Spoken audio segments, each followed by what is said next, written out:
Es probable que para mucha gente este fenómeno haya pasado desapercibido. It's very likely that this phenomenon for most people has gone unperceived. Or maybe they've actually noticed while strolling through their city and they've taken note of the benches that typically were for 2 or 3 people have been replaced by other ones.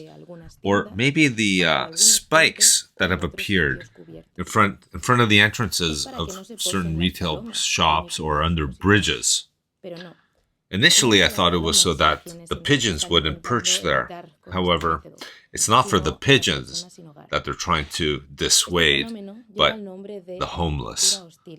This phenomenon is known as hostile architecture, and it's being implemented in many cities in more or less obvious ways.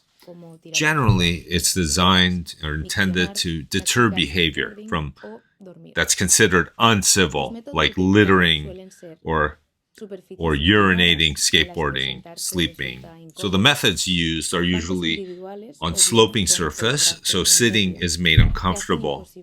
Individual benches that have armrests in the middle, making it impossible to lie down. Or sharp objects on flat surfaces, or even working sprinklers that run on certain hours that their main purpose is to not water plants, but to sway people away. So there's been many complaints from local authorities, from private business, denouncing this hostile architecture technique. However, the critics say that the practice has detrimental consequences on the coexistence of citizens. Especially, it aims at eliminating public meeting spaces.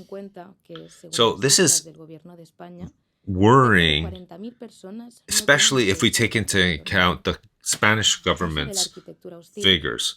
There are 40,000 people who don't have a roof over their head. And these people are more exposed to cold and violence or theft because of hostile architecture. Even Pope Francis, in a speech in 2019, denounced the harm that this architecture is causing on the poor worldwide. There are some that say that as an act, this is an act of aporophobia. In other words, a rejection of poverty. So if we focus on urban design, currently, we could see how cities are increasingly focused on productivity-related activities like consumption, work, and mobility. Consequently, they're neglecting non-productive activities of their citizens, such as getting together, strolling, meeting, and simply having conversations.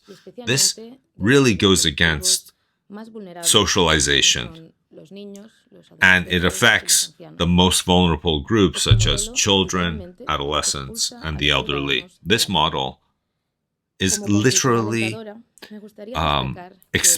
kicking their citizens off of the streets. I think Brazil is a pioneer, though, in the fight against hostile architecture, enacting laws that prohibit the installation of structures and architectural elements that impede the citizenry from engaging with it. We hope that Spain can follow those examples of countries like Brazil and put in the legal obstacles in place to end this phenomenon. Thank you very much.